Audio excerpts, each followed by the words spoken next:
So the issue was I wanted to trade marijuana stocks because they were about to spike and I knew they'd probably come down after the election. There was a lot of marijuana ballots on the national state elections during November.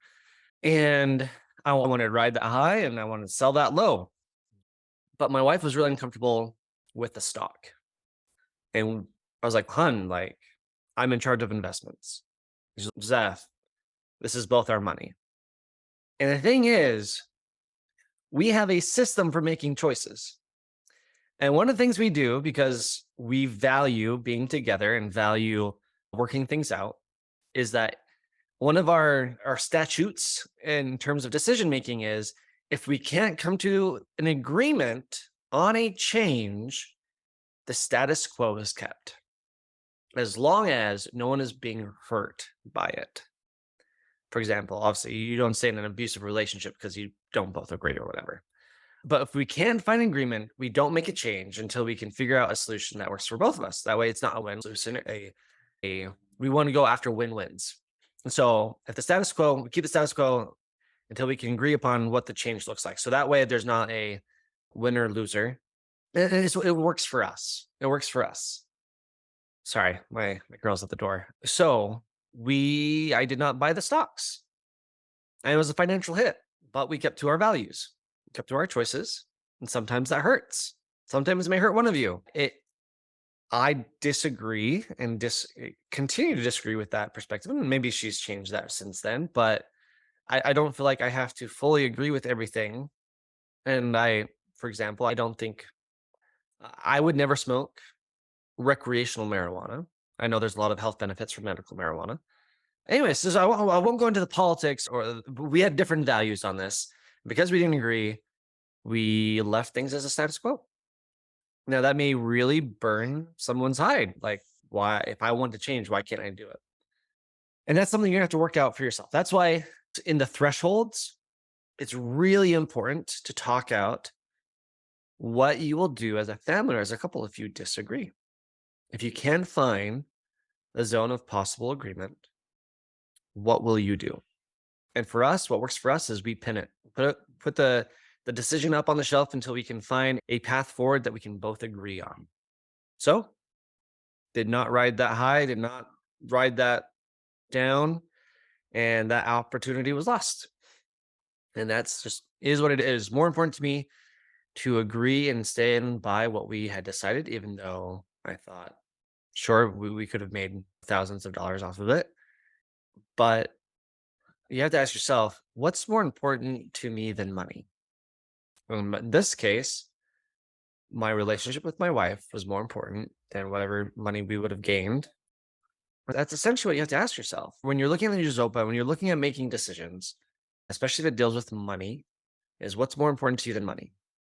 If the money is not like absolutely critical, even then, even if you go, let's take a look at a biblical example, the widow's mite. What was more important to her than money? Her relationship with God. She had children she had to feed.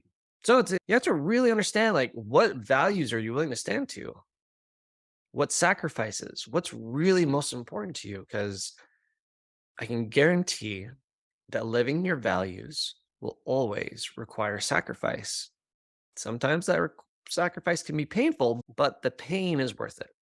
The pain has meaning, and you're willing to let go. You're willing to suffer, whatever that is, to stay true to your values. And that's how you become a person. When you lay your head down at night, you are completely satisfied, confident in who you are because you're living your values. And if that's not where you're at, and let's be honest, it's a range for all of us every day. It's not an off and off switch, it's a dial. Some of us are more dialed into our values some days and not as dialed into our values other days. And that's the great thing about having each new day being a new day for us to make choices. All right. Second question that we wanted to address. Let me pull it back up here. Oh, what if my spouse won't talk to me about a decision or what I want to talk about? So, what if you're not even getting to the negotiations part of Zopa? What if it's like you being stonewalled? No, I'm not willing to talk about this, but you feel like you want to talk it out. Can't control another person. Can't make them think, can't make them talk. You can try to influence and persuade. You may try to ask why, go into an explorer mindset. Again, if they're throwing up barriers and walls, it's probably because they're afraid of something. There's some kind of self-protection where they feel like that they engage in this conversation, it will be painful and they want to avoid that pain. Or they feel like, hey, I don't want to talk about this again. Why? Because it's frustrating and it's painful. So there's some kind of pain.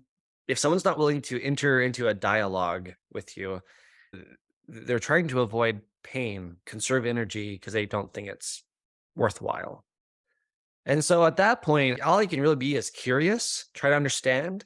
And if again, stonewall, and you can't force another person. So the question is, how can you show up in your values in that moment? How can you address this circumstance so that when you lay your head down on your pillow, you don't feel bad or guilty or angry about how you showed up? So in my case, faith, a growth mindset, my wife won't talk to me about something. If it's really super duper important to me, I may say something to the fact that if you won't talk to me about this is what I will do. Now, again, you have to make sure that threshold is there. Meaning, what is so dire that you're willing to act independently without your spouse? And for me, that's like the safety of my children. Gosh, I think there's very few things I would knowingly, purposefully act or do something that my wife is refusing to talk about. And obviously, I don't think I've ever.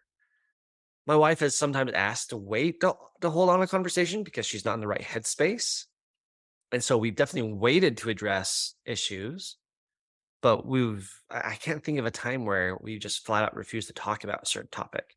And if I were in that situation, I'd ask myself, what does it look like to show up with faith? What does it look like to show up with a growth mindset? What does it look like to be kind? What does it look like to be grateful? What does it look like to be resilient?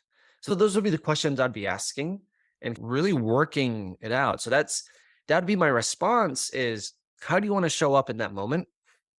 It may be different for everyone. Do you want to show up as curious? Isn't just not the right time? Give it time. If it's actually truly dire and it reaches that threshold where it's safety of you or safety of your children, then I would say if you could, it's boundary setting. So boundaries are always about safety. And is this a boundary moment where you're like, all right, if you're not willing to talk about this, I'm going to go do this for either my personal safety or for the safety of our family. But just make sure that's really what it's all about. And that threshold is really truly being met. I would not cross that line casually. Okay, so that's kind of the two questions that we had. I don't see any new questions in the chat, so I'm gonna go ahead and wrap up today's Q&A. Chocolate with Zef, chocolate and choices. I'll see you all next week.